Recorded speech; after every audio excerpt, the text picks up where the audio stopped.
السلام عليكم ورحمة الله وبركاته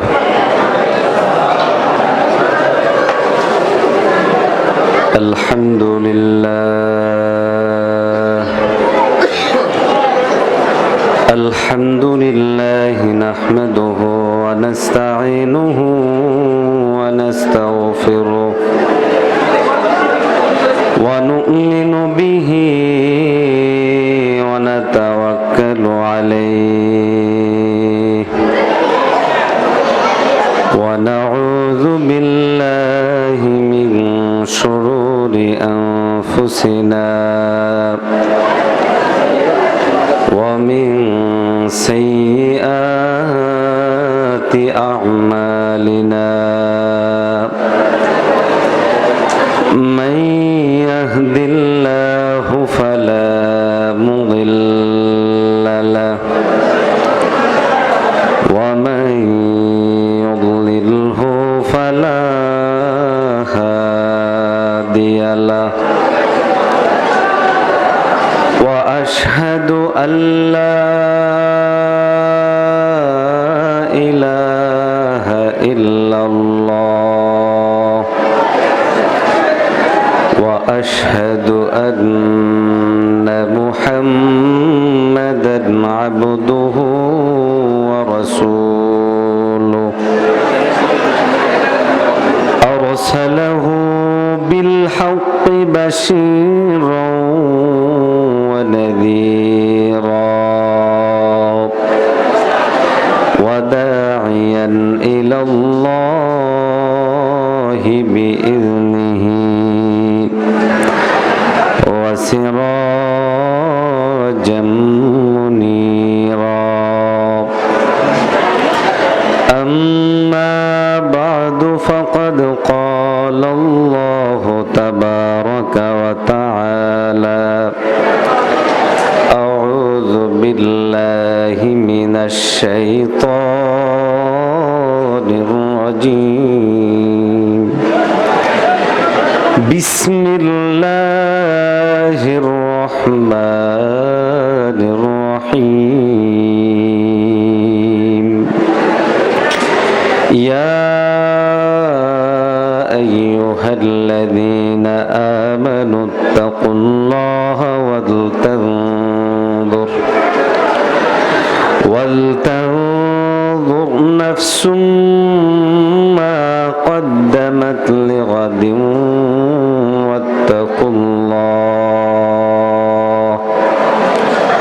إن الله خبير بما تعملون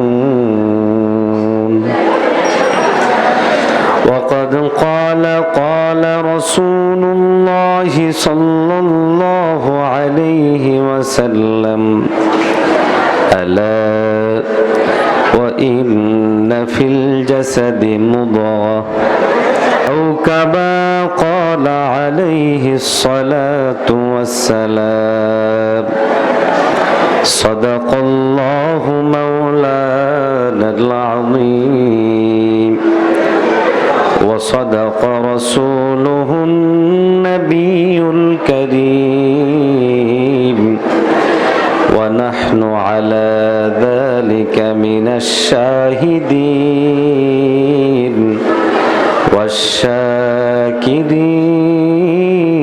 والشاكرين والحمد لله رب العالمين زبان আমরা بذكره خود কুশাদি দিলাম রাজুক यादे ख़ैश दादी फिक्र बातिल को हटा दे दिल से रब जिक्र में तेरे लगा दे रोज़ शब फिक्र में तेरे लगा दे रोज़ शब शराबे मोहब्बत पिला दे खुदाया शराबे मोहब्बत पिला दे खुदाया, मोहब्बत की आतिश जला दे खुदाया। আলহামদুলিল্লাহ, মহান রব্বে কারীমের দরবারে লাখো কোটি শুকরিয়া আদায় করছি যে আল্লাহ রব্বুল আলামিন আমাদেরকে রহিমপুর নারায়ণপুর আরাবিয়া ইসলামিয়া মাদ্রাসার উদ্যোগে আয়োজিত আজকের এই আজিম উশান ওয়াজ মাহফিলে আসার এবং বসার তৌফিক দান করেছেন। এই জন্য আমরা সকলে মনপ্রাণ খুলে বলি আলহামদুলিল্লাহ। আরেকটু আওয়াজ দিয়ে বলেন না আলহামদুলিল্লাহ। উপস্থিত অধ্যকারে মাহফিলের সম্মানিত সভাপতি, উপস্থিত আছেন জাতির রাহবার সেরেতাজ সম্মানিত ওলামায়ে কারাম, আইম্মায়ে মাসাজিদ, মুয়াজ্জিন হযরত এবং দূর দূরান্ত থেকে আগত দিন প্রিয় ইসলাম প্রিয় মুমিন মুসলমান ভাইয়েরা, পর্দার আড়ালের মা ও বোনেরা, আমি আপনাদের সামনে মহাগ্রন্থ আল কোরআনুল কারীমের সূরাতু হাশরের 18 নম্বর আয়াতে কারিমা তেলাওয়াত করেছি এবং সহিহ মুসলিম শরীফ থেকে একখানা হাদিস পাঠ করেছি।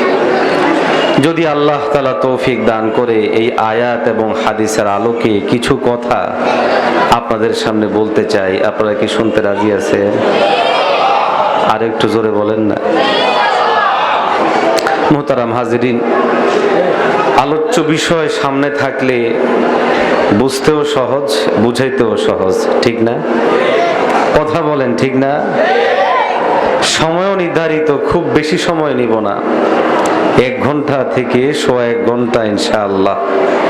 এর ভিতরেই চেষ্টা করব যে বিষয় নিব সে বিষয় সম্পর্কে আলোকপাত করতে।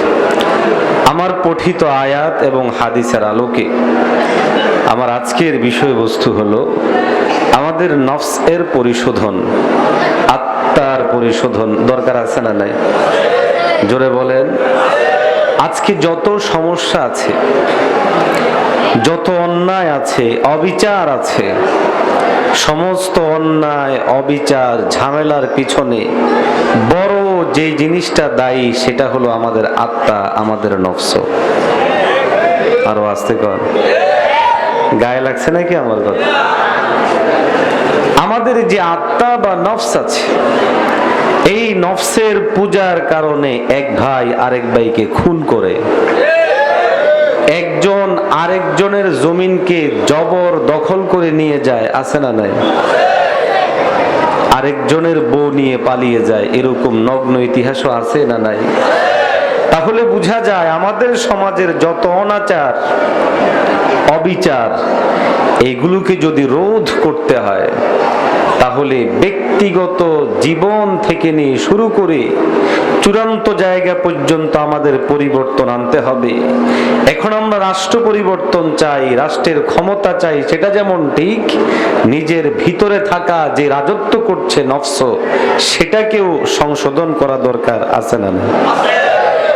আল্লাহর হাবিব সাল্লাল্লাহু আলাইহি ওয়াসাল্লাম সহিহ মুসলিম শরীফের যে হাদিস আমি আপনাদেরকে শুনিয়েছি, সেই হাদিসের মধ্যে বড় সুন্দর ভাবে এই জিনিসটা ফুটিয়ে তুলেছে যে আমাদের 3.5 হাত বডির যত সমস্যা তৈরি হয় এটার কেন্দ্রবিন্দু হলো আমাদের আত্মা, আমাদের নফস। এই 3.5 হাত বডির মধ্যে থাকা আত্মা কিংবা নফসটা যদি ঠিক হয়ে যায় তাহলে আজকে বুয়েটের মধ্যে নিহত হওয়া আবরার যেভাবে শহীদ হয়েছে, খুন হয়েছে, আগামীতে কোনো আবরার এভাবে শহীদ হবে না। আরো আস্তে কর। কেন হয়েছে? যারা খুন করেছে তারা মস্তিষ্কগত বিকৃত ছিল, আত্মা তাদের ঠিক ছিল না। এই জন্য তারা একজন নিরপরাধ দেশ প্রেমিককে কুড়ে কুড়ে হত্যা করতে পেরেছে। তবে এই এক হত্যা লাখো আবরার জন্ম দিয়েছে। এই ভূখণ্ডকে হেফাজতের জন্য আজ এক আবরার না, গোটা বাংলাদেশে 18 কোটি আবরারের জন্ম দিয়েছে। আওয়াজ দিয়ে বলেন ঠিক না? মুহতারাম হাজরিন, ঠিক তেমনি ভাবে আমাদের যাদের কিছু কিছু হলেও আত্মা আছে, হৃদয় আছে, নফস আছে, আমরা আমাদের আত্মা এবং নফসে প্রথম জায়গা দিই কাকে? আরেকটু জোরে বলেন, আরেকটু আওয়াজ দিয়ে কর। আল্লাহর পরেই আমরা এখানের মধ্যে জায়গা দিই কাকে? আমাদের নবী মুহাম্মদুর রাসূলুল্লাহ সাল্লাল্লাহু আলাইহি ওয়াসাল্লাম। যেহেতু এটা আত্মার বিষয়, আমার এই হৃদয়ের মধ্যে জায়গা পাওয়ার মালিক যদি কেউ থাকে তাহলে সেটা আল্লাহর আগে কেউ হতে পারে না। এই জন্য যখন কোনো কুলাঙ্গার আমার আল্লাহকে নিয়ে কথা বলে, তো আমি একজন আল্লাহর গোলাম হিসেবে সহ্য করতে পারি না। আমার নবীকে নিয়ে যখন কটূক্তি করা হয়, আমি একজন আল্লাহর গোলাম হিসেবে সেটা কটূক্তিটা সহ্য করতে পারি না। নবীর ইশক মহব্বত আমাকে জাগিয়ে তোলে। তোমার জীবন নেবে, জান নেবে ভিন্ন কথা, আগে আল্লাহর বিরুদ্ধে কটূক্তিকারীকে নিয়ে তুমি সম্মুখ পানে অগ্রসর হও, রাজপথে নেমে আসো। ও মুসলমানেরা, ভোলার মুসলমান প্রমাণ করেছে আল্লাহকে ভালোবেসে জীবন দিতে পারি, নবীকে ভালোবেসে জীবন দিতে পারি। তবুও কোনো কুলাঙ্গার আল্লাহ কিংবা নবীকে নিয়ে কটূক্তি করবে, এই জিনিস কোনোদিন মানতে পারি না, মানব না। এই জমিনের মধ্যে তাদের বিচার হবেই হবেই হবেই। জোরে বলেন ঠিক না বেটে? মুহতারাম হাজরিন, এই জন্য আমাদের প্রথম যেই জিনিস সংশোধন করা দরকার, ঠিক করা দরকার, সেটা হলো আমাদের আত্মা। জোরে বলেন কি? আবারও আওয়াজ দিয়ে বলেন কি? নফস। আজকে সমাজের মধ্যে সুদ খায় লোক আছে না নাই? ঘুষ খায়, চুরি করে, জেনা ব্যভিচার করে, বিয়ে করে যৌতুক নেয়, বউ পিটায়, আছে না নাই? এগুলা জায়েজ? আরো আস্তে কর। আপনারা কি আমার উপর রাগ নাকি? একটু জোরে বলেন না। এগুলা জায়েজ না হারাম? পরিচ্ছন্ন হারাম। কোন একটা সুস্থ মস্তিষ্ক সম্পন্ন ব্যক্তি কখনোই সুদের সাথে যুক্ত হইতে পারে, ঘুষ খাইতে পারে, নিজের বউকে পিটাইতে পারে, যৌতুক নিতে পারে, ইফটিজিং করতে পারে, ধর্ষণ করতে পারে না। সমাজের সব সমস্যাগুলো দূর হবে যখন সমাজের মধ্যে থাকা মানুষগুলো ঠিক হয়ে যাবে। আওয়াজ দিয়ে বলেন ঠিক না বেঠিক? মুসলমান ভাইরা আমার, আপনার আমার নবী, বিশ্ব নবী, সরওয়ারে কায়নাত মুহাম্মদুর রাসূলুল্লাহ সাল্লাল্লাহু আলাইহি ওয়াসাল্লাম এই জন্য অত্যন্ত সুন্দর করে বলেছেন, আলা ওয়া ইন্না ফিল জাসাদি মুদগা ইযা সলুহাত সলুহাল জাসাদু কুল্লু ওয়া ইযা ফাসাদাত ফাসাদাল জাসাদু কুল্লু। মুসলমান ভাইরা আমার, আপনারা আমার নবী, বিশ্ব নবী মুহাম্মদুর রাসূলুল্লাহ সাল্লাল্লাহু আলাইহি ওয়াসাল্লাম বড় সুন্দর করে বলে, শোনো দুনিয়াবাসী, তোমাদের 3.5 হাত বডির মধ্যে একটা বিশেষ অঙ্গ আছে, একটা বিশেষ অংশ আছে। সেই অংশটা যদি কোনো ঠিক হয়ে যায়, 3.5 হাত বডি ঠিক হয়ে যাবে। আর যদি সেইটা নষ্ট হয়ে যায়, সমস্যা তৈরি হয়ে যায়, তাহলে 3.5 হাত বডিটাই সমস্যায় পড়ে যাবে। আল্লাহর নবী বলেন, আলা ওয়াহিয়াল কলব, শুনে রাখো, সেই জিনিসটা অন্য কোনো জিনিস না, সেই জিনিস হলো তোমাদের আত্মা, তোমাদের কলব। আওয়াজ দেন আল্লাহু আকবার। মুসলমান ভাইরা আমার, বিশ্ব নবী সাল্লাল্লাহু আলাইহি ওয়াসাল্লাম আপনারা আমার জন্য যেই পরিচ্ছন্ন মেসেজ দিয়ে দিলেন, 3.5 হাত বডি, এটা দিয়ে তৈরি হয় একটি পরিবার, এই 3.5 হাত বডি দিয়ে তৈরি হয় একটি সমাজ, এই 3.5 হাত বডি দিয়ে তৈরি হয় একটা পাড়া মহল্লা, এই পাড়া মহল্লা দিয়ে তৈরি হয় ইউনিয়ন, থানা, জেলা, এইভাবে একটা রাষ্ট্র। সুতরাং যদি সব ব্যক্তি থেকে শুরু করে রাষ্ট্রের চূড়ান্ত পর্যায় পর্যন্ত শান্তি প্রতিষ্ঠা করতে চাই, তাহলে আত্মার পরিশোধনের কোনো বিকল্প নাই। এই জন্য যত নবী করেছে। সমস্ত নবীদের যেই কয়েকটা কাজ ছিল, সেই কাজগুলোর মধ্যে আপনি অবশ্যই আয়াতে কারিমা খুঁজেন, পাবেন ইউজাক্কিহিম। নবীদের কাজ কি? একটা কাজ হলো ইউজাক্কিহিম, আত্মার পরিশোধন করা। আছে না নাই? সব নবীর আত্মার পরিশোধন, মানুষের নফসকে পরিশোধন করা, এটা আলাদা একটা কাজ ছিল। তেলাওয়াত করাতো, অনুবাদ শোনাতো, ব্যাখ্যা বিশ্লেষণ করতেন, হিকমত শিখাতেন, সব করতেন, পাশাপাশি আত্মার পরিশোধনও করত। আজকে আমাদের সমাজে আত্মার পরিশোধনের সব ব্যবস্থাকে ভ্যানিশ করে দেওয়া হয়েছে, বন্ধ করে দিয়ে সেখানে টেলিভিশন নামক একটা মৃত্যুকূপ ঘরে ঘরে প্রবেশ করিয়ে দেওয়া হয়েছে। এখন মানুষ সোহবত নিবে আলেমের না, সোহবত নিবে টেলিভিশনের। এখন মানুষ সংস্কৃতি শিখবে কোরআন থেকে, হাদিস থেকে না, সংস্কৃতি শিখে টেলিভিশন থেকে, নায়ক থেকে, নায়িকা থেকে। আওয়াজ দিয়ে বলেন ঠিক না বেটি? আমি সব সময় বলি, আবারও বলি, এই পর্যন্ত বাংলাদেশে কোন নায়ক, কোন নায়িকা নিজের ব্যক্তি জীবনে সুখী হয়েছে, আদর্শ কোন সুখের পর্যায়ে পৌঁছেছে, এইরকম কোন ইতিহাস আপনি দেখাতে পারবেন না। আরো আসতে পারে, বরং দেখানো যাবে এক স্বামীর কাছে বিয়ে হওয়ার 3 মাস পরে ছেড়ে দিয়েছে, আরেক স্বামী নিয়েছে, অথবা এক স্বামীর কাছে থাকা অবস্থায় আরো কয়েকজনের সাথে পরকীয়া করেছে। আওয়াজ দিয়ে বলেন ঠিক না বেটা? তো আজকে আমরা শিখি কোন জায়গা থেকে? নফসকে যেখানে পরিশোধন করা দরকার, আত্মাকে যেখানে ঠিক করা দরকার, সেখানের মধ্যে কি করি? নফসকে যতভাবে নষ্ট করা যায় তত রকমের প্রক্রিয়া, প্রসেস, সিস্টেম সবগুলো আমরা চালু করি। সমাজের মধ্যে লোক আছে না নেই? মুসলমান ভাইয়েরা আমার, বিশ্বনবী সাল্লাল্লাহু আলাইহি ওয়াসাল্লাম এই জন্য বড় গুরুত্ব দিয়েছেন আত্মার পরিশোধনের দিকে। আত্মার পরিশোধন মানে কি? উলামায়ে কেরাম লেখেন, আত্মার পরিশোধন মানে হলো তাতহীরুহা, আত্মাকে পরিচ্ছন্ন করবে, ওয়া তাজকিয়াতুহা ওয়া তানকিয়াতুহা আনিস সিফাতিল মাজমুমাতি ওয়াল কাবিহাতি, যা আমাদের আত্মাটাকে আমরা পরিশোধন করব যত বাজে ধরনের জিনিস আছে, সমস্ত বাজে জিনিসগুলো থেকে, যতগুলো মন্দ জিনিস আছে, সমস্ত মন্দ জিনিসগুলো থেকে। মন্দ জিনিসগুলোর মধ্যে একটা হলো বাবা মায়ের কথা না শোনা।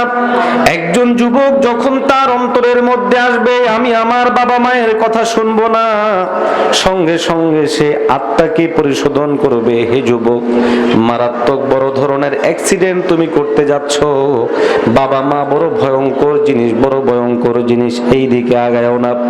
তোমার বাবা, তোমার মা যতটা তোমার জন্য নিরাপদ জায়গা, যদি তুমি উলট পালট কিছু করে বসো, তাহলে তোমার এই বাবা, তোমার এই মা তোমার জন্য ভয়ঙ্কর কিছু হয়ে যেতে পারে। কেননা বাবা মা যদি কোনো আল্লাহর কাছে 2 হাত তুলে বদদোয়া করে বসে, আমার মালিক সেই দোয়াটাকে মুহূর্তের মধ্যে কবুল করে নেন। আওয়াজ দেন ঠিক না বেঠি? এই জন্য উলামায়ে কেরাম বিভিন্ন সময়ে বাবা মাকে পরামর্শ দেয়, হে বাবা, হে মা, আপনার হয়তো সন্তানের উপর কোনো কারণে মন খারাপ হতে পারে, খারাপ লাগতে পারে, কিন্তু সাবধান, আপনি আপনার সন্তানকে যেন খারাপ কথা না বলেন, তাদের উপর লানত না করেন। কেননা এই সন্তানের উপর যদি কোনো লানত লেগে যায়, তাহলে আগামীতে আপনি তার জন্য কষ্ট করবেন। এই জন্য মা ও বাবা সাবধান, কলিজার টুকরা সন্তানকে লানত করা যাবে না, তোর উপর আল্লাহর গজব পড়ুক বলা যাবে না, বরং রাগ উঠলে শান্ত হয়ে যাওয়া। কেননা বাবা মায়ের দোয়া পর্দাবিহীন কবুল করেন কে? মুসলমান ভাইরা আমার, আমার মনে চায় সুদ খাইতে। সুদ খাওয়া বড় মজার জিনিস। কেন মজার জিনিস? কারণ হলো এই, আমি যদি কোনো স্বাভাবিকভাবে জীবন আচার করতে চাই, গাড়ি বাড়ি নারী করতে চাই, বহু কষ্ট করতে হবে, বহু মাথার ঘাম পায়ে ফেলতে হবে। কিন্তু সুদ একটা সহজ প্রক্রিয়া। 4 কোটি টাকা ছেড়ে দিলাম, পুরা এলাকার মধ্যে ছড়িয়ে গেল, মাস শেষে 1000-100 টাকা, 1000-100 টাকা এইভাবে চলে আসলো। দেখা যাবে 4 লাখ টাকায় 4000-5000 টাকা আমি অটোমেটিক বাড়িতে বসে পাই। আমার নফস বলবে কি দরকার বাজারে কাজ করার, খেতে কাজ করার, রাস্তায় কাজ করার, টাকাগুলোকে তুমি লাগায়া দাও, তাহলেই তো তোমার জন্য হয়ে যায়। নফসের তাকাজা। কিন্তু সেই জায়গার মধ্যে যদি আত্মা পরিশুদ্ধ হয়, আত্মা আমাকে ডাক দিয়ে বলবে, রে আল্লাহর গোলাম, তুমি কোন দিকে আঁকাও, কোন দিকে যাচ্ছ, তোমার রবের আদেশ তুমি খেয়াল করো। আল্লাহ বলেছেন, ওয়া আহাল্লাল্লাহুল বাইআ ওয়া হাররামার রিবা। আমার রব তো ব্যবসা হালাল করেছেন, সুদকে হারাম করে দিয়েছেন। আমি তো ব্যবসা বাদ দিয়ে সুদি কাজের মধ্যে কেমন করে যাইব? আমার মাথার মধ্যে চলে আসবে, আমার নফসের কাছে আসবে, এরে নফস, তুমি কিভাবে সুদ খাবে? এই সুদ খেলে শাস্তি কি পরিমাণ জানো? সুদের টাকাগুলো তোমার পেটের মধ্যে সাপ হবে, বিচ্ছু হবে, তোমাকে কামড় দিতে থাকবে, সহ্য করতে পারবানি। এই সুদের কঠিনতম বিষয় থেকে একটা হলো, তোমার আপন মায়ের সাথে তুমি জেনা করবে, এই পরিমাণ বাজে শাস্তিযোগ্য জিনিস তুমি করে বসছো। যখন নফসকে সে তুলনা করবে, তখন প্রকৃত পরিশোধিত নফস বলবে, না না, এই কাজগুলো আমি কঠিন কালেও করতে পারি না। ঠিক না ভাই? ঠিক। এটা কখন তৈরি হবে? যখন একটা মানুষ তার নফসকে সে তৈরি করবে, আত্মাকে সে পরিশুদ্ধ করবে। কেউ যদি আত্মা পরিশোধন করার জন্য আগায়, তাহলে তাকে সহযোগিতা করেন ডাইরেক্ট আল্লাহ। ডাইরেক্ট কে? আরো জোরে আওয়াজ দিয়ে বলেন, কে? আল্লাহ তাআলা। কেউ যখন আত্মা পরিশোধনের জন্য অগ্রসর হয়, তখন তাকে সহযোগিতা করে। আল্লাহর ভাষা আল্লাহ সূরা আন-নিসার মধ্যে বলেন, আলাম তারা ইলাল্লাযীনা ইউযাক্কুনা আনফুসাহুম বালিল্লাহু ইউযাক্কি মান ইয়াশা। মুসলমান ভাইরা আমার, সূরা নিসার 49 নম্বর আয়াতের মধ্যে বলে, হে রাসূল, আপনি কি দেখেন না সকল মানুষগুলো, যেই সকল মানুষগুলো আত্মা পরিশোধনের জন্য অগ্রসর হয়, আল্লাহ বলে বালিল্লাহু ইউযাক্কি, বরং আল্লাহ রব্বে কারীম আত্মাকে নফস করেন, আত্মার পরিশোধন করেন, মাইয়াশা, যাদেরকে আল্লাহ রব্বে কারীম পরিশোধন করতে চান। জোরে বলেন আল্লাহু আকবার। আল্লাহ আত্মা পরিশোধন করে। আপনারা জানেন সূরা আশ-শামস, ওয়াশ-শামসি ওয়া দুহাহা, এখানের মধ্যে আল্লাহ রব্বে কারীম নফসকে নিয়ে শপথ করেছেন। আল্লাহ বলেন, ওয়াশ-শামসি ওয়া দুহাহা ওয়াল কমারি ইযা তালাহা ওয়ান নাহারি ইযা জাল্লাহা ওয়াল লাইলি ইযা ইয়াগশাহা। 7 নম্বর আয়াতে গিয়ে আল্লাহ বলে, ওয়া নাফসিন ওয়া মা সাওয়াহা, নফসের শপথ যখন সেটা ঠিক হয়ে যায়, বরাবর হয়ে যায়, পরিশুদ্ধ হয়ে যায়, এই কসম করতেছেন কে? আরো জোরে আওয়াজ দিয়ে বলেন না, কে? আল্লাহ। তাহলে বোঝা যায় আত্মা পরিশোধন করার গুরুত্ব আছে না নাই? আওয়াজ দিয়া বলেন। কোরআন শরীফের মধ্যে এই বিষয়ে বর্ণনা আছে না নাই? এখন প্রশ্ন হলো, আমরা আত্মার পরিশোধন কেমনে করব? এ ব্যাপারে বিজ্ঞ ওলামায়ে কেরাম বলেন, বিভিন্ন পদ্ধতিতে আত্মার পরিশোধন করা যায়। এর মধ্যে 1 নাম্বার পদ্ধতির নাম হলো তাওবা। 1 নাম্বার পদ্ধতির নাম কি? আরো জোরে আওয়াজ দিয়ে বলেন, কি? আল্লাহ বলেন, ইয়া আইয়ুহাল্লাযীনা আমানু তুবু ইলাল্লাহি তাওবাতান নাসুহা। মুসলমান ভাইরা আমার, আল্লাহ রাব্বুল আলামিন মহাগ্রন্থ আল কোরআনুল কারীমের পরিচ্ছন্ন ভাষায় বলে, হে ঈমানদারগণ তোমরা তাওবা করো, তাওবার মতো তাওবা করো। লাভ কি হবে?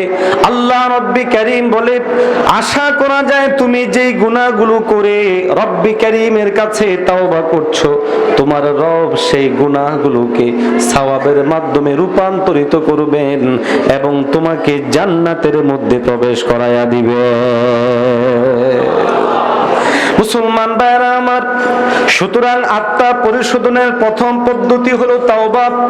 মহাগ্রন্থ আল কোরআনুল কারীমের সমর্থনে আমরা যদি তাওবা করি, মনোযোগ দিয়ে আল্লাহর কাছে কাঁদতে পারি, ও মুমিন, আমাদের নবী, বিশ্ব নবী, সর্বশেষ নবী, যিনি শুধু সমস্ত মানব জাহান নয়, সমস্ত আম্বিয়ে কেরামের চেয়েও যিনি শ্রেষ্ঠ, যিনি শ্রেষ্ঠ এই ঘোষণা দিয়েছেন আল্লাহ, সেই প্রিয় হাবিব পর্যন্ত মাঝে মধ্যে যখন মনে হতো পরকালের কথা, আখিরাতের কথা, কাঁদতে থাকতেন। হাদিসের মধ্যে আসে, মহাগ্রন্থ আল কোরআনুল কারীমের মধ্যে একটি আয়াত আছে, আল্লাহর হাবিব সাল্লাল্লাহু আলাইহি ওয়াসাল্লাম ওই আয়াতে কারিমাটা পড়তেন আর কাঁদতে থাকতেন, ইন তুআযিবুহুম ফাইন্নাহুম ইবাদুক। মাওলায়ে কারীম আল্লাহ, আপনি রহমত বর্ষণ করতে পারেন, আপনি চাইলে লোকদেরকে আযাব গজব দিতে পারেন, ও বালিক, আযাব দেওয়ার ক্ষমতাও আপনার আছে, দয়া করার ক্ষমতাও আপনি রবের আছে, কিন্তু আপনি চাইলে দয়াও করতে পারেন, গজবও দিতে পারেন। মাওলা গো, গজব দিলে কারে দিবেন? এইগুলা তো আপনার গোলাম। আমার নবী সাধারণ কোন নবী না, তিনি একজন মহামানব, যিনি এই উম্মতের জন্য কেঁদেছেন। আহারে, আমাদের ইসলামের শিক্ষা কি? যারা হিন্দু, বৌদ্ধ, খ্রিস্টান আছে তাদের সবাইকে মেরে ফেলবো এরকম কথা বলেন? এরকম? ও বন্ধু, আজকে আমাদের ব্যাপারে ভুল মেসেজ দেয়া হয়, এই কথা উপস্থাপন করা হয় মুসলমানেরা উগ্র, মুসলমানেরা অসহিংসু। আমি বলি, যদি মুসলমানেরা অসহিংসু হতো তাহলে বাংলাদেশে 90% মুসলমান আর 10% হলো হিন্দু, বৌদ্ধ, খ্রিস্টান, সবাই মিলে হলো 10%। শতকরা 90% আমরা, 10% হলো অন্য ধর্মাবলম্বীরা। আমরা যদি অসহিংসু হইতাম, এই দেশটা পুরা তামা তামা হয়ে যেত।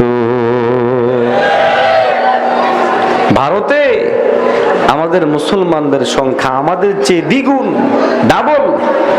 মোট জনসংখ্যা হিসেবে বহু, প্রায় 20%-এর মতো, কিন্তু এরপরও সেখানে মুসলমানরা শান্তিতে আছে। জোরে কর। আপনার মনে হয় কিচ্ছু জানেন না। শান্তিতে আছে, শান্তিতে আছে। একটা গরুর গোশত খাওয়ার কারণে হত্যা করা হচ্ছে, ইতিহাস আছে না নাই? অথচ এই লোকগুলো আপনাদের পাশেই তো বর্ডার, তাদের দেশ থেকে আমাদের দেশে তারাই গরু বিক্রি করার জন্য পাঠায় না পাঠায় না? তো বিক্রি করে টাকাও নিবে, সেই জিনিসকে কিনে আমরা যদি কোনো কোরবানি করি, আমাদের রক্তের বদলাও নিবে আর আমরা কিছু বলতে পারবো না, এটা হতে পারে না। আমাদের খুব সুগভীর ভাবে চিন্তা করা দরকার যে আসলে বিষয়গুলো হচ্ছে কি, হচ্ছেটা কি, করছেটা কি, কেন হচ্ছে। মুসলমানদেরকে অসহিংসু, মুসলমানদেরকে এটা সেটা কতজন বলে, এমনকি আমাদের মুসলমান দাবিদার অনেকেও যেন মুসলমানদের বিরুদ্ধে কিছু বলতে পারলে তার একটু ভালো লাগে, এরকম লোক আছে না? আরে কুলাঙ্গার, আমরা তো আমার নবীকে এই কথা স্পষ্ট বলেই ঈমান এনেছি যে আমি আমার নিজ থেকে, আমার বাবা থেকে, আমার মা থেকে, আমার সন্তান থেকে আমার নবীকে ভালোবাসি।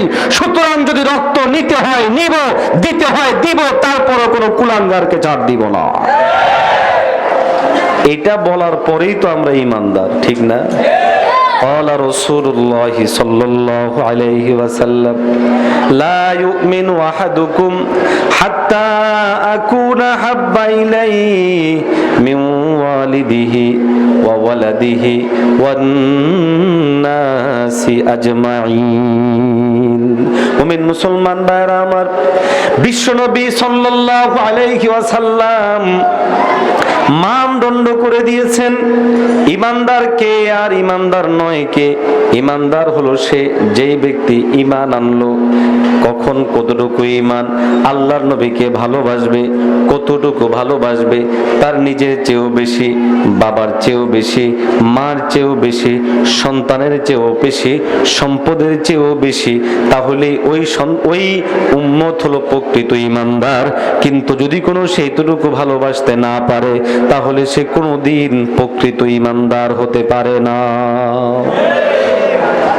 এটা আল্লাহর নবীর প্রকৃত ঘোষণা।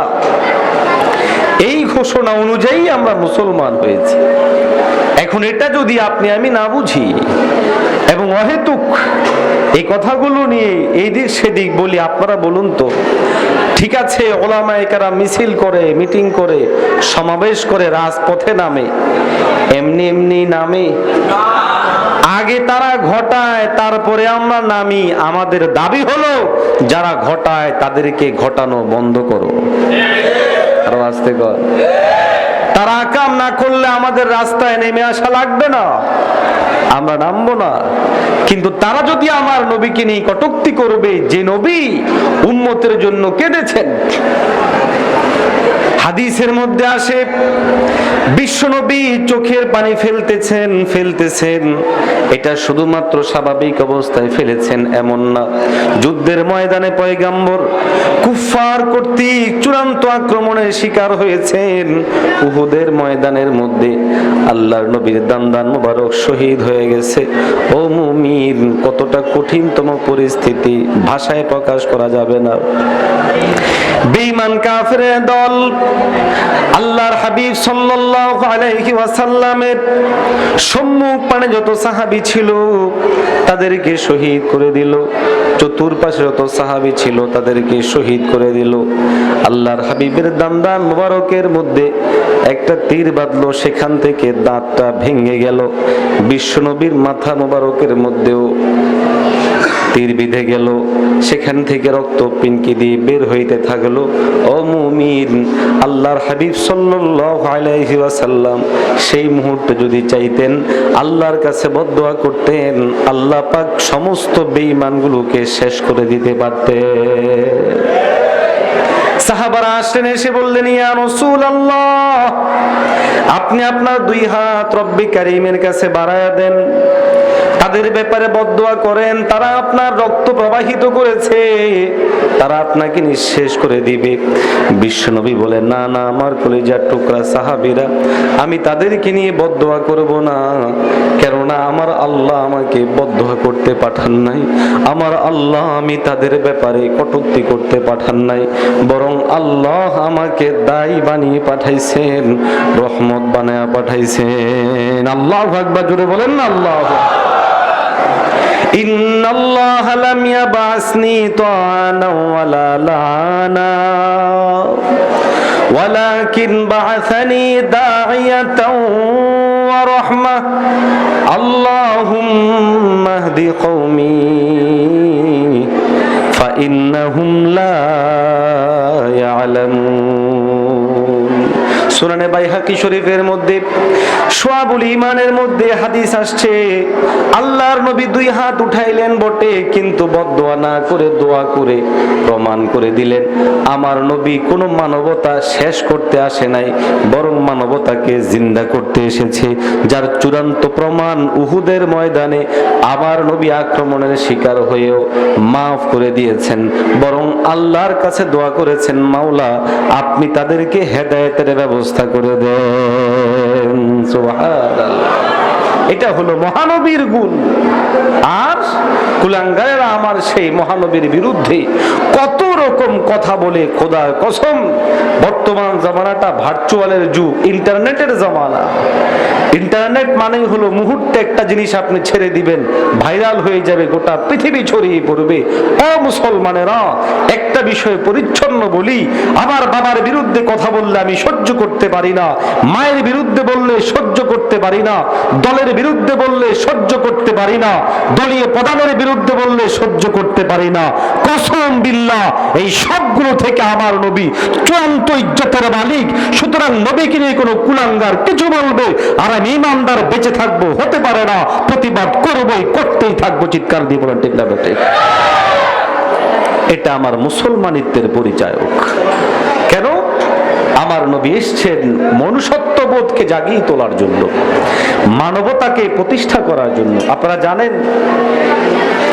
আল্লাহর নবী আগমন যখন করেননি তখনও তো এই পৃথিবী ছিল না? ছিল না? জোরে কা। ঈসা আলাইহিস সালাতু ওয়াস সালাম পৃথিবী থেকে চলে যাওয়ার পর দীর্ঘ সময়টাতে পৃথিবী ছিল ঠিক, কিন্তু পৃথিবীটা মানুষের পৃথিবী ছিল না, সেটা পশুর পৃথিবী হয়ে গিয়েছিল।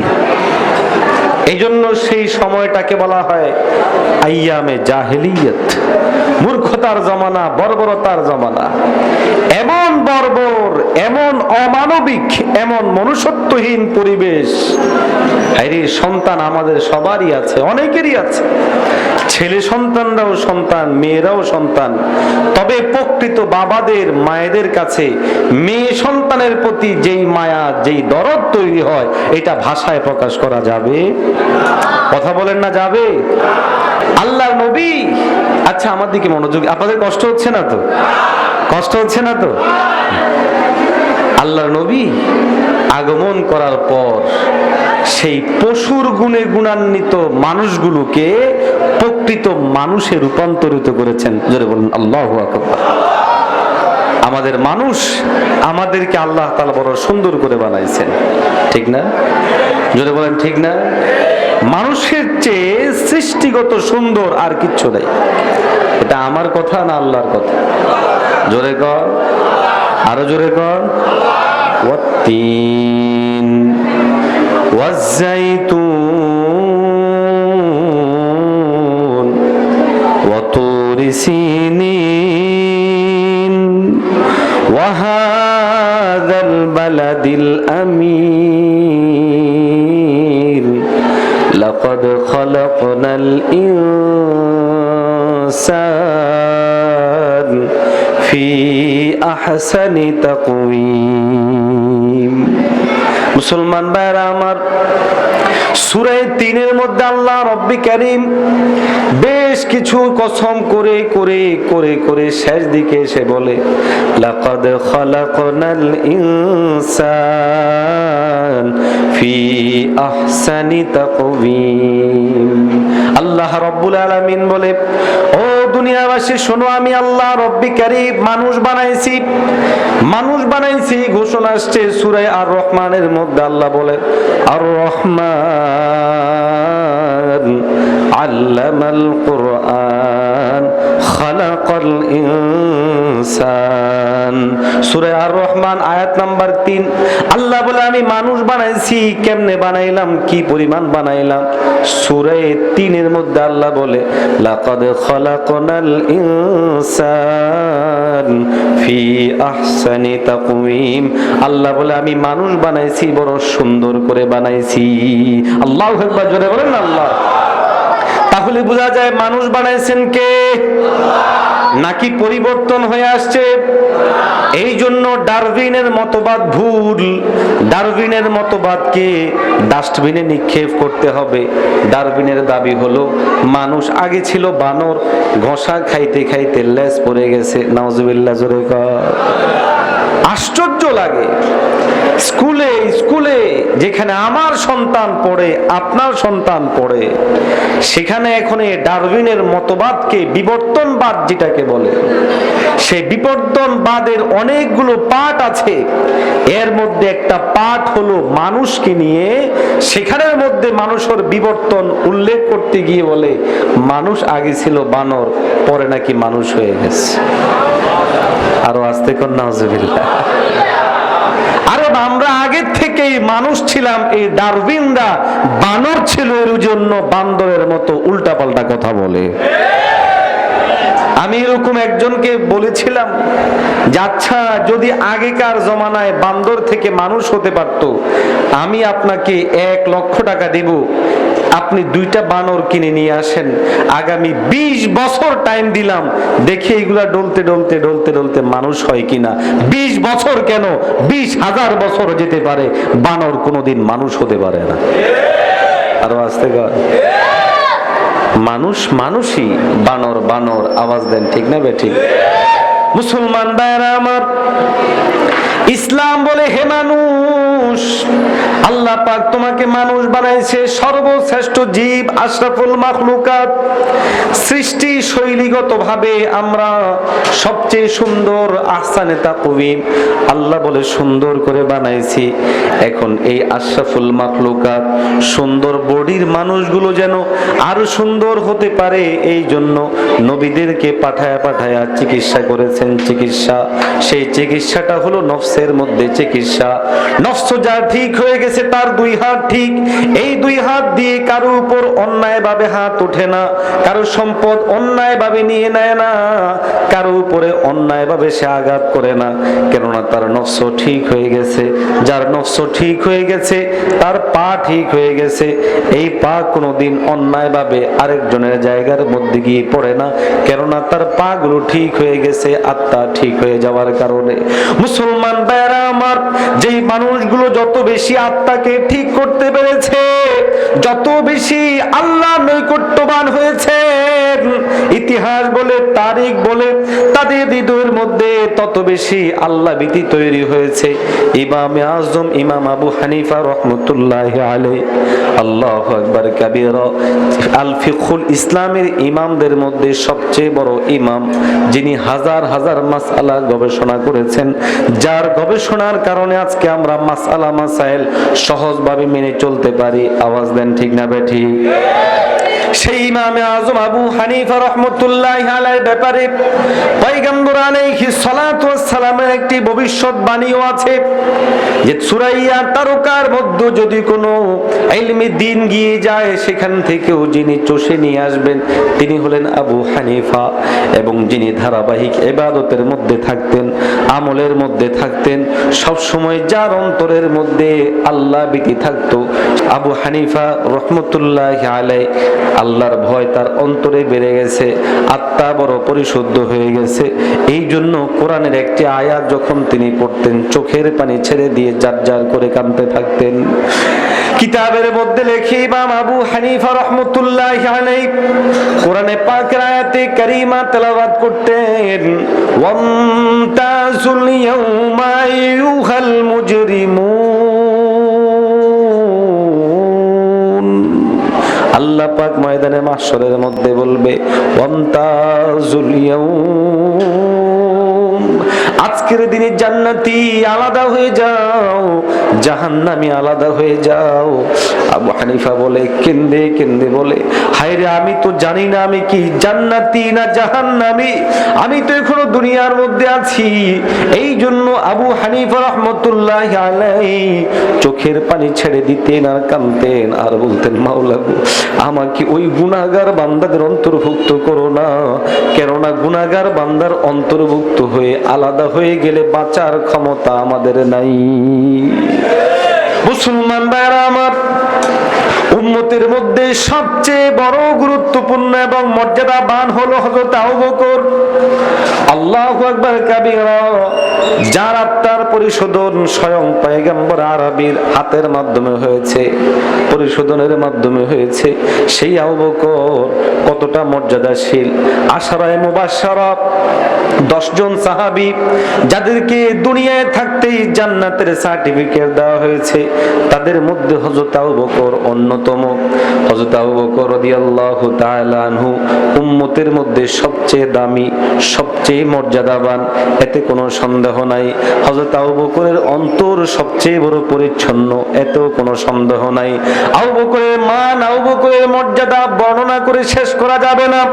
সহজ ভাষায় উম্মতের মধ্যে সর্বাধিক মর্যাদার অধিকারী যিনি, হযরত আবু বকর হলেন তিনি অমুমিন। এমন একজন মর্যাদাবান ব্যক্তির তো দরকার ছিল না চোখের পানি ফেলে দেওয়া, কান্নাকাটি করা, আল্লাহর কাছে কান্নাকাটি করা।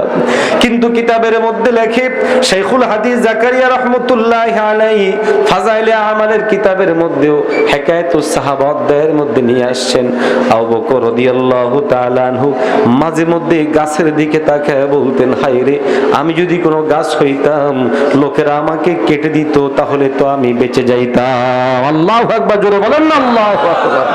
আবু বকর রাদিয়াল্লাহু তাআলা আনহু বলেন, আমি যদি কোনো বুমেনের পশম হইতাম, তাহলে তো আমি বেঁচে যেতে পারতাম।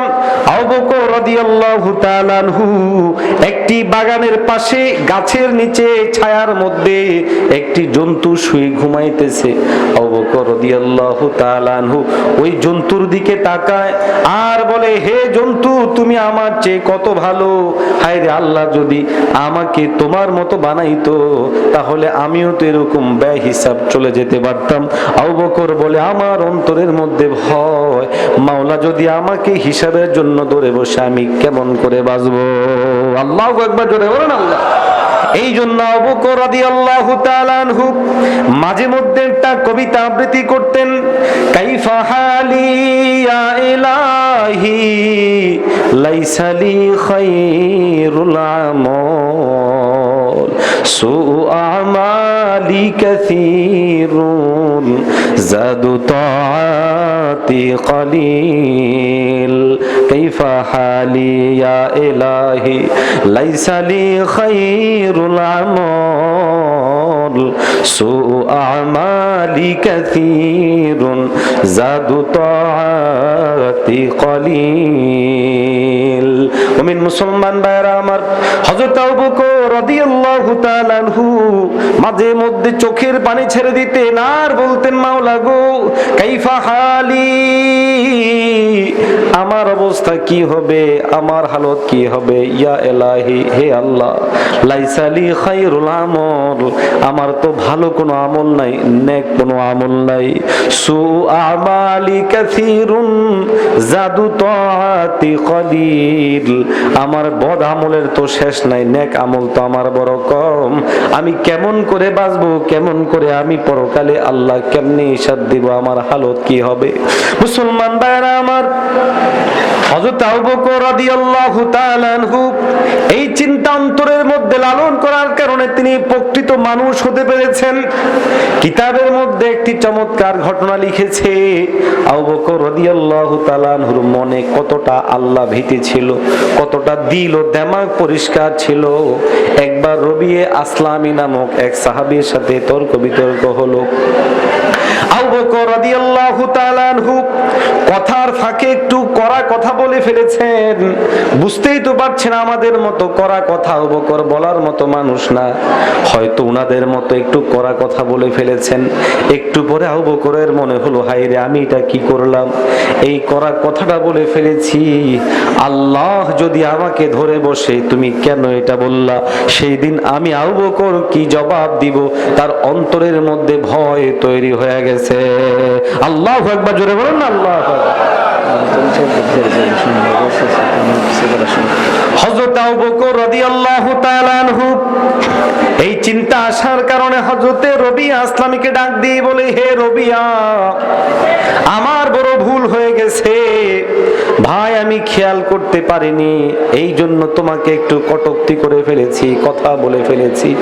ও রবিয়া, তোমার কাছে করজোড় অনুরোধ, আমি যেই কথাটুকু তোমাকে বলেছি ওই কথাটুকু তুমি আবার আমাকে বলে দাও। আমাদের পক্ষে সম্ভব হবে? জোরে বলেন না, সম্ভব হবে না। আবু বকরের পক্ষে সম্ভব হয়েছে, কেন? দিল তৈরি হয়ে গেছে, আত্মা পরিশুদ্ধ হয়ে গেছে। আওয়াজ দেন, ঠিক না ঠিক? হযরত রবিয়া আসলামী বলেন, আমি রবিয়া, কোথায় আবু বকর, উম্মতের মধ্যে যিনি সর্বোচ্চ সম্মানের অধিকারী, মর্যাদার অধিকারী, আমার পক্ষে কিভাবে সম্ভব আবু বকরের কথাটা আমি তাকে ফিরাইয়া দেব? আমি বললাম, না না, আপনাকে এই কথাটা আমি আবার পুনরায় ফেরত বলবো, আমার পক্ষে সম্ভব না। এইবার আবু বকর রাদিয়াল্লাহু তাআলা আনহু বলে, রবিয়া, তুমি যদি আমাকে এই কথাটা আবার পুনরায় না বলো, তাহলে আমি কিন্তু পয়গম্বরের কাছে গিয়ে বিচার দিব তোমার বিরুদ্ধে।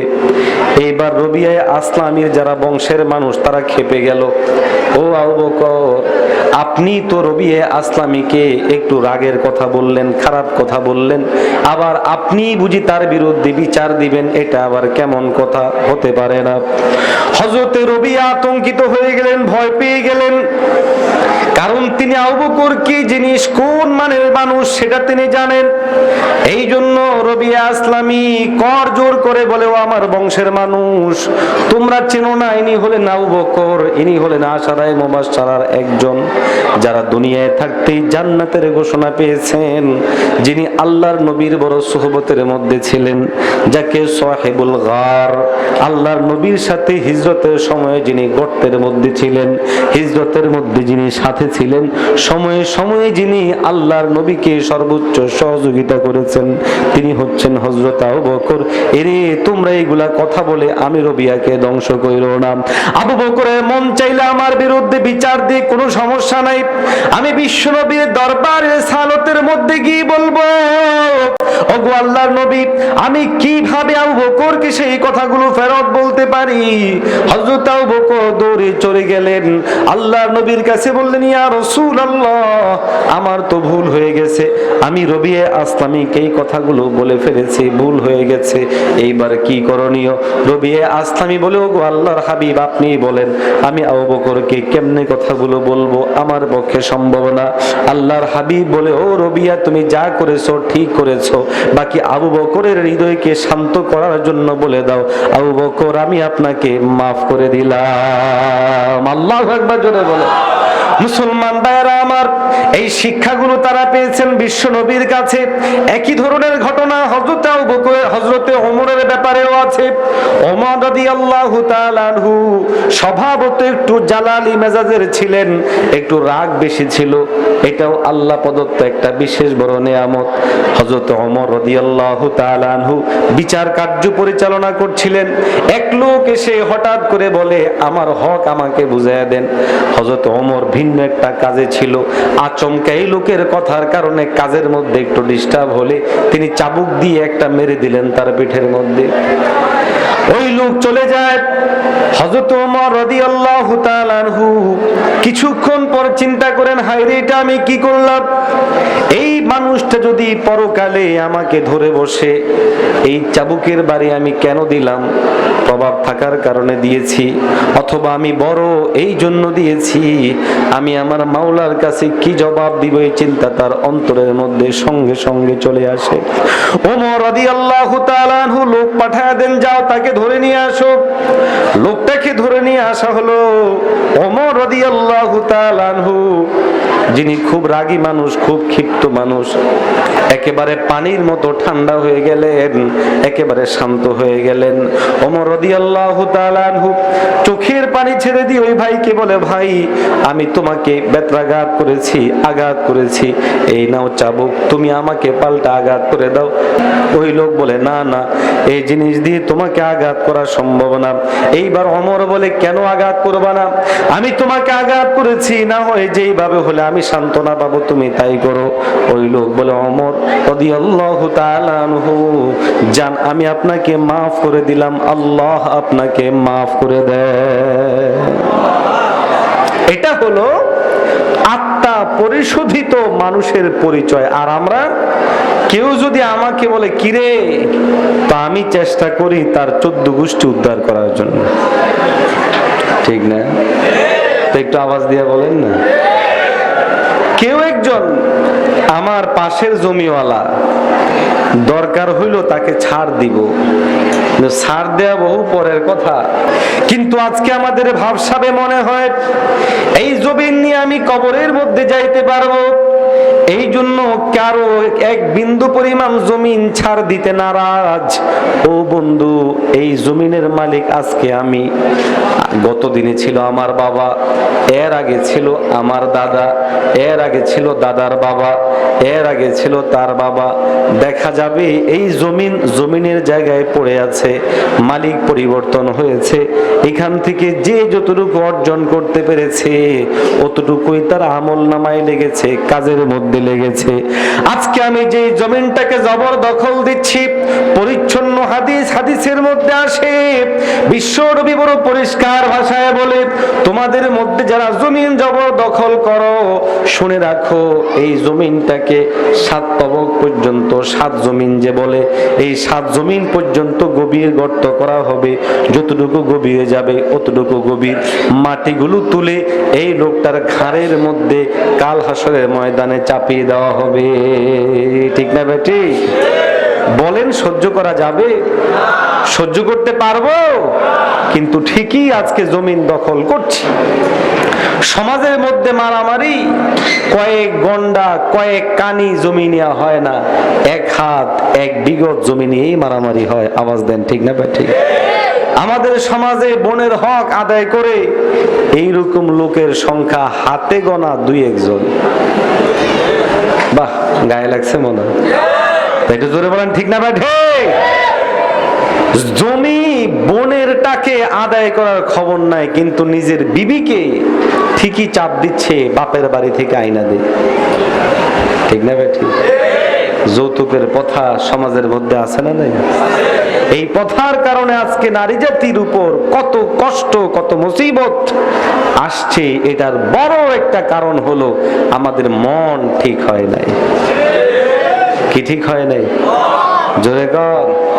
ও মুসলমান, আমাদের হৃদয় যদি কোনো ঠিক হয়ে যেত, আবু বকর রাদিয়াল্লাহু তাআলা আনহুর মতো মন তৈরি হতো, কোনো একজনকে একটা খারাপ কথা বলা দূরের কথা, একটু রাগ করে কিছু বললে মনে মনে আসতো, হায় রে আমার এটা ঠিক হয় নাই, আমি কেমন করে এই লোকটাকে এই কথাটা বললাম। সঙ্গে সঙ্গে তাওবা করে নেওয়া দরকার, আছে না নাই? জোরে কর। আমার যদি কোনো আত্মা ঠিক হয়ে যেত, তাহলে আমি ওমরের গুণে গুণান্বিত হতাম। হযরত ওমর ওই লোকটাকে হয়তো একটু রাগ করে ব্যত্রাঘাত করেছেন, মুহূর্তের মধ্যে নিজেকে নিজে ভর্ৎসনা দিতে লাগলেন, তুমি কি করলে? এটা ঠিক হয় নাই, ঠিক হয় নাই, যাও মাপ চাও। মাপ চেয়েছেন, ক্ষমা নিয়েছেন, ক্ষান্ত হন নাই। 2 রাকাত নামাজ পড়ে আল্লাহর কাছে 2 হাত তুলে বলে, মাওলা গো, আমি ওমর ভুল করে ফেলেছি, আমার ভুল হয়ে গেছে, আমার বড় ভুল হয়ে গেছে, আপনি আমাকে মাফ করে দেন। আমি খেয়াল করতে পারিনি ওই লোকটার উপর আঘাত করে ফেলেছি, আপনি আমাকে মাফ করে দেন। 2 রাকাত নামাজ পড়ে হযরত ওমর চোখের পানি জার করে ছেড়ে কাঁদতেছে কাঁদতেছে। ও মুসলমান, এই শিক্ষাটা আবু বকর কোথায় পাইলো? ওমর কোথায় পাইলো? উত্তর হলো, এই শিক্ষাটা পেয়েছেন আমাদের নবী, বিশ্ব নবী থেকে। আওয়াজ দেন ঠিক না বেঠি? যুদ্ধের ময়দানে সাহাবায়ে কেরামদেরকে এখনকার জমানার যুদ্ধ না হলো বোম মেরে দেয়। আগের যুগে তো আর যুদ্ধ বোম মারার যুদ্ধ ছিল না, আগে ছিল সম্মুখ পানের যুদ্ধ। এই জন্য বর্তমান সময়ে এসেও সম্মুখ যুদ্ধে মুসলমানের সাথে কোনো কুলাঙ্গার কোনোদিন পারে নাই, কোনোদিন পারে নাই। আমাদের বাংলাদেশ সেনাবাহিনী যতটুকু মুসলমানিত্ব আছে, বর্ডার গার্ডে যখন বিডিআর ছিল, এই ভারতীয়রা যখন আমাদের উপর হামলা করেছিল, সাহসিকতার সাথে 2টার বিনিময়ে 50টাকে খেয়েছিল। আওয়াজ দেন ঠিক না বেটি? এরকম সম্মুখ যুদ্ধে, আফগানিস্তানে সম্মুখ যুদ্ধে যখন এসেছিল, রাশিয়া একেবারে তছনছ হয়ে গিয়েছে, ছন্ন ছাড়া অবস্থা তাদের হয়ে গিয়েছে। আমেরিকা আজকের সবচেয়ে বড় সুপার পাওয়ার, তারপরেও মুসলমানদের যে শক্তি, আফগানিস্তানের মধ্যে তারা মধ্যে মুমিনদের সামনে একেবারে হালকা পাখির মতো উড়ে যায়। আওয়াজ দেন ঠিক না বেটি? তো মুসলমানরা যুগে যুগে সম্মুখ যুদ্ধে বড় শক্তিশালী ছিল। সুকৌশলে আজকে প্রযুক্তির যুগে আমাদেরকে পিছনে রেখে প্রযুক্তি দিয়ে আমাদেরকে শেষ করছে। তবে এটাও সত্য, এই দিন না, আরো দিন আছে, আজকে মুসলমানদেরকে শেষ করা হচ্ছে। একদিন ইনশাআল্লাহ মুসলমানদের রাজ গোটা বিশ্বে প্রতিষ্ঠিত হবে ইনশাআল্লাহ। তো যাই হোক, যুদ্ধের প্রান্তে আল্লাহ রাসূল সাল্লাল্লাহু আলাইহি ওয়াসাল্লাম কি করছেন? সেনাবাহিনীদেরকে রেডি করছেন। একজন সাহাবী বারবার সামনে চলে আসে, আল্লাহর নবী নিষেধ করেন, আবার সামনে চলে আসে, আবার নিষেধ করেন, পরে তরবারি দিয়ে একটু চাপ দিলেন যে পিছনের দিকে যাও। তরবারির চাপ দিয়ে একজন সেনাকে পিছনে নেওয়া আহামরি কোনো অপরাধ না। কি বলেন, ঠিক না ঠিক? যেহেতু সে যুদ্ধের ময়দানে যেভাবে নিয়ম ছিল সেভাবে মানছে না, এলোমেলো করছে, এই জন্য এতটুকু কাজ করা একজন সেনাপতির জন্য বৈধ ছিল। কিন্তু আল্লাহর নবীর হৃদয়, আল্লাহর নবীর চিন্তা, আল্লাহর নবীর ভাবনা আমাদের ভাবনা এক বরাবর। কথা বলেন, এক বরাবর? মুসলমান ভাইয়েরা আমার, ওই সাহাবী সঙ্গে সঙ্গে ডাক দিয়ে বলে, ইয়া রাসূলুল্লাহ, ইয়া হাবিবাল্লাহ, আপনি আমার পেটে তরবারি দিয়ে চাপ দিয়েছেন, এই তরবারির চাপ আমার পেটের মধ্যে লেগেছে, আমি কিন্তু ব্যথা পেয়েছি। ওগো আল্লাহর নবী, আপনি আমাদের যুদ্ধের সারি সোজা করতে পারেন, ওয়ার্ডারের মাধ্যমে কিন্তু আপনি আমার গায়ে আঘাত করতে পারেন না। এইবার প্রিয় রাসূল ডাক দিয়ে বলে, ও আমার সাহাবী, তুমি কি চাও? আল্লাহর নবীর সাহাবী বলে, আমি প্রতিশোধ নিতে চাই। ও মুসলমান, সমস্ত সাহাবায়ে কেরামদের মধ্যে পিন পতন, নীরবতা। আর এসে বলে কি আল্লাহর নবী থেকে নাকি সে প্রতিশোধ নেবে, কিভাবে সম্ভব? সবাই যখন আশ্চর্য, হতবিহ্বল, হতভম্বিত, তখন সবাইকে আরো আশ্চর্য করে আল্লাহর নবী অগ্রসর হয়ে আসলেন, এসে বললেন, তুমি প্রতিশোধ নিবা? বলে, হ্যাঁ প্রতিশোধ নিব। আল্লাহর নবী বলে, নাও প্রতিশোধ নাও। এই কথা বলে বিশ্ব নবী তার কাপড়টাকে উঠায়া পেটটাকে বের করে দিলেন, নাও তুমি আমার প্রতিশোধ নাও। আল্লাহর নবীর সাহাবী আল্লাহর হাবিবের অবস্থা দেখে সঙ্গে সঙ্গে ঝাঁপিয়ে পড়ে চুমু খাইতে লাগলেন, আর বলে, ওগো আল্লাহর নবী, দীর্ঘদিন থেকে আমার মনের মধ্যে একটা প্রত্যাশা ছিল, আপনার গলার মধ্যে আমি চুমু খাবো, পেটের মধ্যে চুমু খাবো। ওগো আল্লাহর নবী, সেই পরিবেশ তৈরি হয়ে উঠছে না, আজকে পরিবেশ তৈরি হলো, আমার প্রতিশোধ নেওয়া হয়ে গেছে, আর আমার প্রতিশোধ নেওয়া লাগবে না। আল্লাহু আকবার, জোরে বলুন না আল্লাহু আকবার। মুসলমান ভাইরা আমার, এইটা হলো আত্মার পরিশোধক। বিশ্ব নবী থেকে সাহাবায়ে কেরাম শিখেছেন, সেখান থেকে আমরা শিখে যদি আজকে কাজ করতাম, আমাদের হৃদয়, আমাদের জবান, 3.5 হাত বডি যদি কোনো ঠিক হয়ে যেত, সমাজের মধ্যে মারামারি থাকতো না, কাটাকাটি থাকতো না, খুনাখুনি থাকতো না, রাহাজানি থাকতো না, সুদ ঘুষ কারবারি চোরাচালানি থাকতো না, আজকের দিনে পেঁয়াজের দাম এই পরিমাণ বাড়তো না। আরো আসতে কার এই পরিমাণ বাড়তো না। এগুলো সব এই সমাজটাকে সুকৌশলে কতিপয় কুলাঙ্গার এমন ভাবে কন্ট্রোল করে, আমাদের মতো সাধারণ জনতা, গ্রাম্য ভাষায় বলে ফাডা ফুতার ঘেঁষাঘেঁষি মরিচের মরণ, সাধারণ জনতার অবস্থা আজকেই হয়েছে দ্বিপাক্ষিক মারামারির কারণে মাঝখানে আমরা জনতা মরে শেষ হয়ে যাচ্ছি। আওয়াজ দেন, ঠিক না বেঠিক? এই সবগুলোর চিকিৎসা কি? আত্মার পরিশোধন করা। আত্মা যখন সংশোধন হবে, হৃদয়ের মধ্যে যখন জায়গা হবে আল্লাহর, তখন প্রত্যেকটা কাজে, প্রত্যেকটা জায়গায় দেখবে আল্লাহর আদেশ কোনটা, নিষেধ কোনটা। এই জন্য কবি বড় সুন্দর বলেছেন, শরাবে মোহাব্বত পিলা দে খুদায়া, मोहब्बत की आतिश जला दे खुदाया, शराबे मोहब्बत पिला दे खुदाया, मोहब्बत की आतिश जला दे खुदाया। কবি সুন্দর করে বলে, শরাবে মহব্বত, মহব্বতের শরাব আমাকে পান করায় দাও, মহব্বতের শরাব পান করায় দাও, মহব্বতের শরাব পান করায় দাও, আমার অন্তরের মধ্যে আল্লাহর মহব্বতের আগুন লাগায়া দাও। আল্লাহু আকবার, জোরে বলে। যখন কোন বান্দার অন্তরের মধ্যে মাওলায়ে কারীমের মহব্বতের আগুন লেগে যাবে, অমুসলমান, তখন তার সামনে মনে হবে আসলেও তো দুনিয়াটা কিচ্ছু না, প্রকৃত অর্থে দুনিয়ার মধ্যে কেউ থাকতে পারে নাই, আমিও থাকতে পারবো না, এই দুনিয়া ছেড়ে চলে যাব। আমার বাবা দুনিয়া ছেড়ে চলে গেছে, আমার দাদা দুনিয়া ছেড়ে চলে গেছে, আমি যদি কোনো কবরস্থানের কাছে যাই তাহলে দেখতে পাবো হায়রে এই কবরের মধ্যে কত মানুষ শুয়ে আছে। এই জন্য ওলামায়ে কেরাম বলে, আপনার আমার জন্য এই নফসকে ঠিক করতে হলে 1 নাম্বার কাজ হলো তাওবা, 2 নাম্বার কাজ হলো নফসটাকে ওয়াজ করতে হবে। ওয়াজ, এরে নফস ওই কবরের দিকে তাকায় দেখো, তোমার মতো যুবক কত ভাই কবরে শুয়ে আছে না নাই? আওয়াজ দিয়া কর। বুড়া মুরব্বী নিজেকে ভর্ৎসনা করতে হবে। এই জন্য 3 নাম্বার চিকিৎসা হলো আত্মা পরিশোধনের জন্য তাওবিখুন নফসি, নিজের নফসকে নিজে ভর্ৎসনা করা।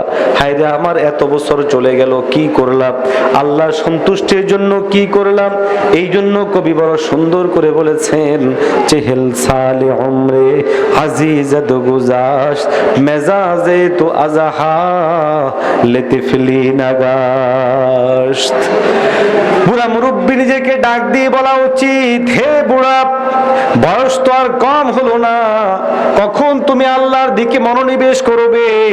তোমার চেয়েও ছোট কত মানুষ কবরস্থ হয়ে গেছে, দুনিয়া ছেড়ে চলে গেছে। আসো না এই মুহূর্তে একটু মনোযোগ হও কার দিকে। 4 নাম্বার চিকিৎসা হলো ইস্তেগফার। আল্লাহ তাআলা বলেন, ফাসাব্বিহ বিহামদি রাব্বিকা ওয়াস্তাগফির ইন্নাহু কানা তাওয়াবা। ও মুমিন, চিকিৎসা নিতে হলে কি করতে হবে? ফাসাব্বিহ বিহামদি রাব্বিক, আপনি আপনার রবের তাসবিহ আদায় করেন, প্রশংসা করেন। ওয়াস্তাগফির, আল্লাহর কাছে আপনি ক্ষমা প্রার্থনা করেন। এই জন্য আরেকটা চিকিৎসা হলো ইস্তেগফার। 5 নাম্বার চিকিৎসা, যেই চিকিৎসার মাধ্যমে আপনার আমার নফস পরিশুদ্ধ হবে, সেই চিকিৎসার নাম হলো মুহাসাবাতুন নফসি।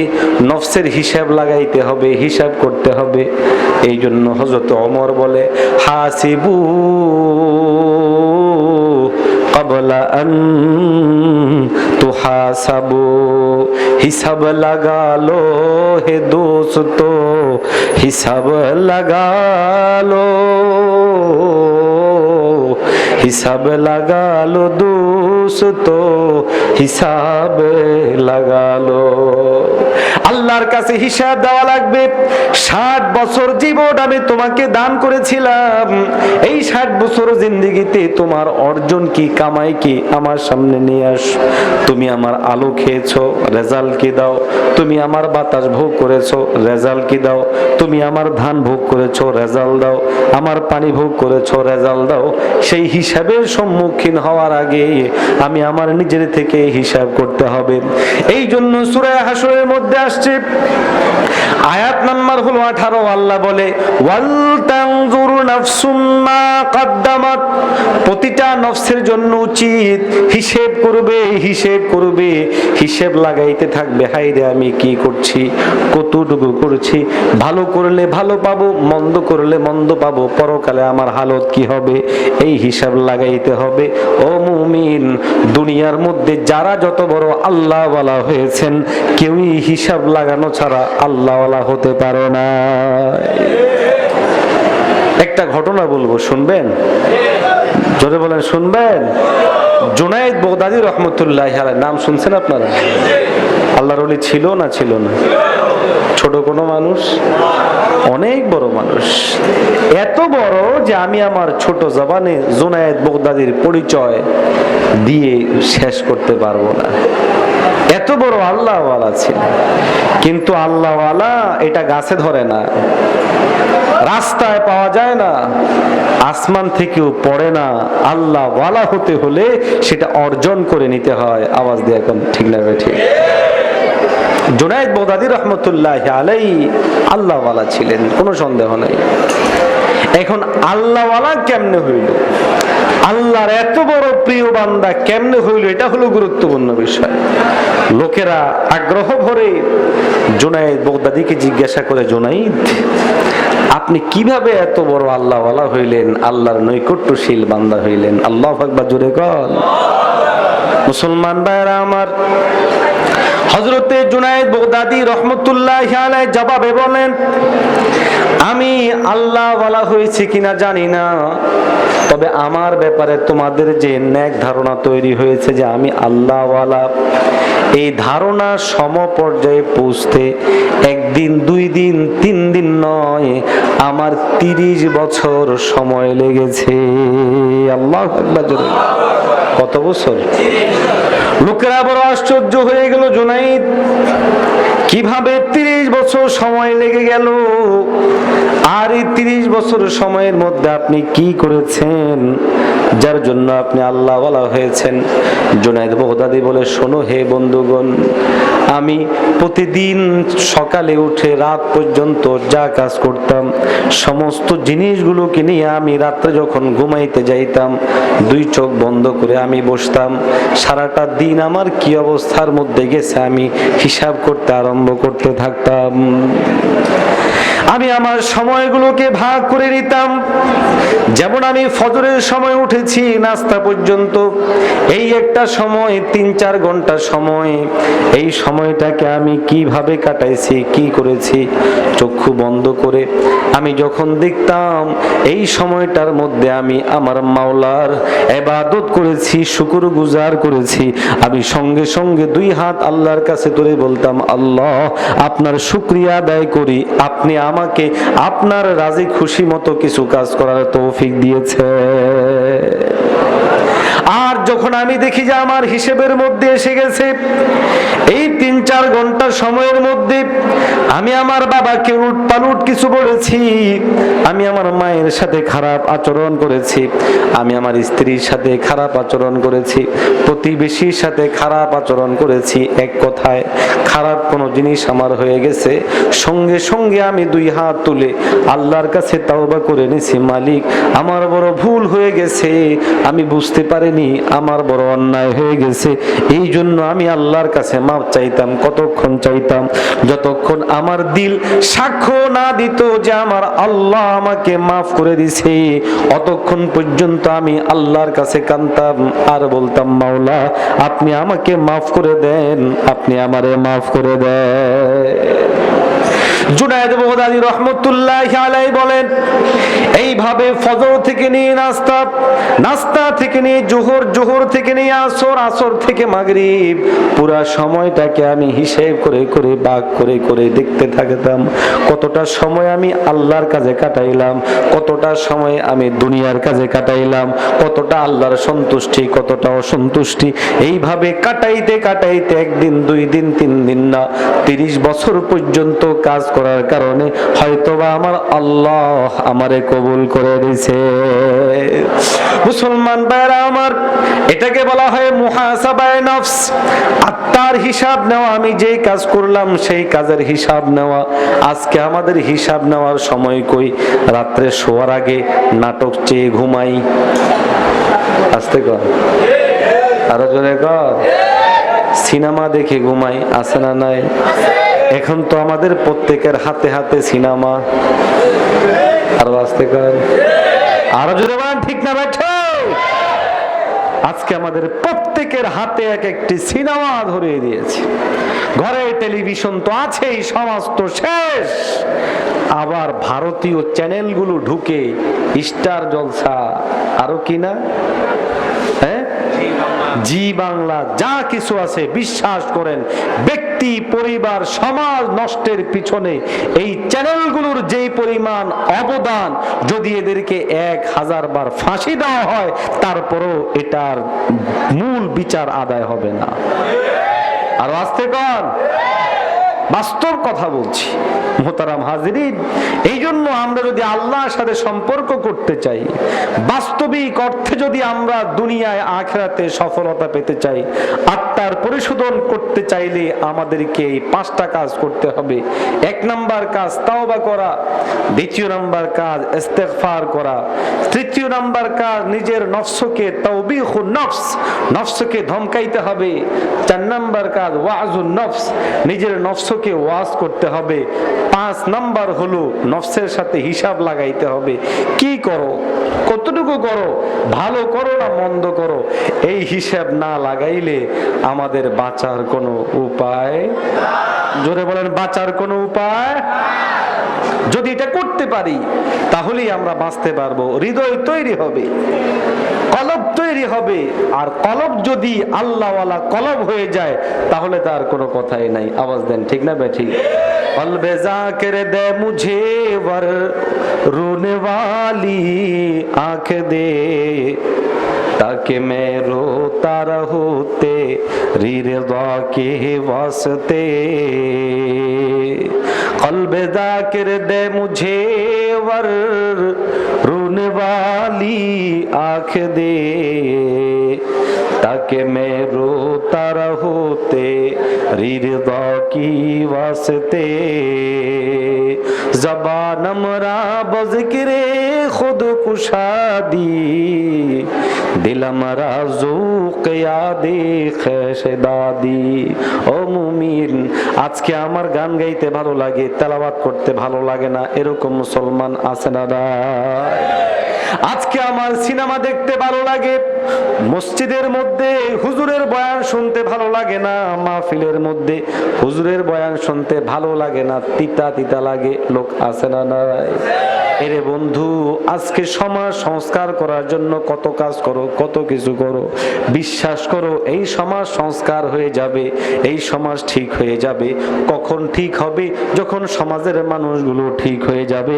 সমাজের মানুষগুলো ঠিক করতে মসজিদ মাদ্রাসার কোনো বিকল্প নাই। আজকে অনেকেই বলে মসজিদের কি দরকার, মাদ্রাসার কি দরকার, এত এত মসজিদ মাদ্রাসার কি দরকার? ও বন্ধু, এতটুকু কথা বলি, যদি আজকে মসজিদ মাদ্রাসা তো আছে, এই জন্য আপনি আমি রাস্তায় হাঁটতে পারি, চলতে পারি, নিরাপদে চলতে পারি। এই মসজিদ মাদ্রাসা না থাকলে আমেরিকার মতো রাস্তাঘাটের মধ্যে মানুষ টেনে হেঁচড়ে খাবে। আর আস্তে কর, আজকে উন্নত বিশ্ব বললেই আমেরিকাকে দেখানো হয়। আপনি ইতিহাস পড়ে দেখুন, সবচেয়ে খুন আমেরিকায় হয়, সবচেয়ে নিরাপত্তাহীনতা আমেরিকার মানুষ, সেখানের মধ্যে এক একটা পশুর মতো হয়ে গেছে, ঘুম নাই, নিদ্রা নাই, গুটি কতেক মানুষ ছাড়া সবগুলো স্বভাব চরিত্র হয়ে গেছে একেবারে বেঈমানের মতো, কুলাঙ্গারের মতো, পশুর মতো। আমরা আদর্শ হিসেবে কোন মুসলিম কান্ট্রিকে নিতে পারি, মক্কা মদিনা আরবকে নিতে পারি, অনারব কেনা, কুলাঙ্গারদের কেনা। আওয়াজ দেন ঠিক না? ঠিক। হয়তো বলবেন যে হুজুর, সৌদি আরবে তো এখন সিনেমা শুরু হয়েছে, সৌদি আরবে শুরু হয়েছে, এটা যেমন দুঃখজনক, এর চেয়ে বড় দুঃখজনক আমার দেশে যেটা হচ্ছে, এটার ব্যাপারে আপনি আমি কিছু করতে পারছি? তোমার কথা বলে না, করতে পারছেন? সৌদি আরবে হওয়া অন্যায়, বাংলাদেশে হইলে সোয়াব না, এখানে হওয়া অন্যায়, সেখানের মধ্যে করছে কুলাঙ্গার, এখানের মধ্যেও করে অন্য কুলাঙ্গারেরা। সুতরাং কুলাঙ্গারেরা সব এক, আমরাও যদি এক হয়ে একটু চাপ দিতে পারি তাহলে এদেরকে সরানো যায়। আওয়াজ দেন ঠিক না বেটি?